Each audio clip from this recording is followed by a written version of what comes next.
Post matric హాస్టల్లో పనిచేసే outsourcing వర్కర్లకి 15,600 GO 60 ప్రకారం ఇవ్వాలి. కానీ ఇవాళ మైబాద్లో, ములుగులో, ఆసిఫాబాదు, ఉట్నూరులో జీవో 60 అమలు చేస్తున్నారు. 15,600 ఇస్తున్నారు.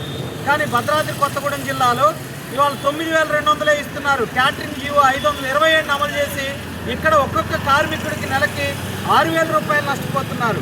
అటువైపు డైలీ వేజ్ వర్కర్ని, ఇటువైపు అవుట్సోర్సింగ్ వర్కర్ని వెట్టి చాకరీ చేయించుకుంటూ వేతనాల్లో కోత పెట్టి మాకున్నటువంటి సౌకర్యాలని, హక్కుల్ని కాలరాసేటువంటి పద్ధతుల్లో ప్రభుత్వం వ్యవహరిస్తుంది. 3 మంత్రులు, ఆర్థిక మంత్రి ప్రాతినిధ్యం వహించేటువంటి ఈ జిల్లాలో ఈ రకమైనటువంటి దుర్మార్గం, అన్యాయం జరుగుతూ ఉంటే గిరిజన ఎమ్మెల్యేలు ఎవరు మాట్లాడట్లేదు. 33 రోజులుగా సమ్మె జరుగుతుంది. 72 గంటలుగా ఐటీడీ దగ్గర నిరవధిక ధర్నా జరుగుతూ ఉంది. 2 రోజులుగా ఇక్కడే కూర్చున్నాం రాత్రి పగలు.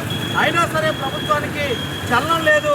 మరి కాంగ్రెస్ ప్రభుత్వానికి ఓట్లేసింది జీతాలు పెంచుతారని, ఉద్యోగ భద్రత ఇస్తారని, పర్మనెంట్ చేస్తారని నమ్మి ఇవాళ గిరిజన కార్మికులు ఓట్లేస్తే మా నోటికాడ భూమి పొందుతున్నటువంటి పని చేస్తున్నారు. ఇది దుర్మార్గం. ఈ దుర్మార్గాన్ని ఖండిస్తూ ఉన్నాం.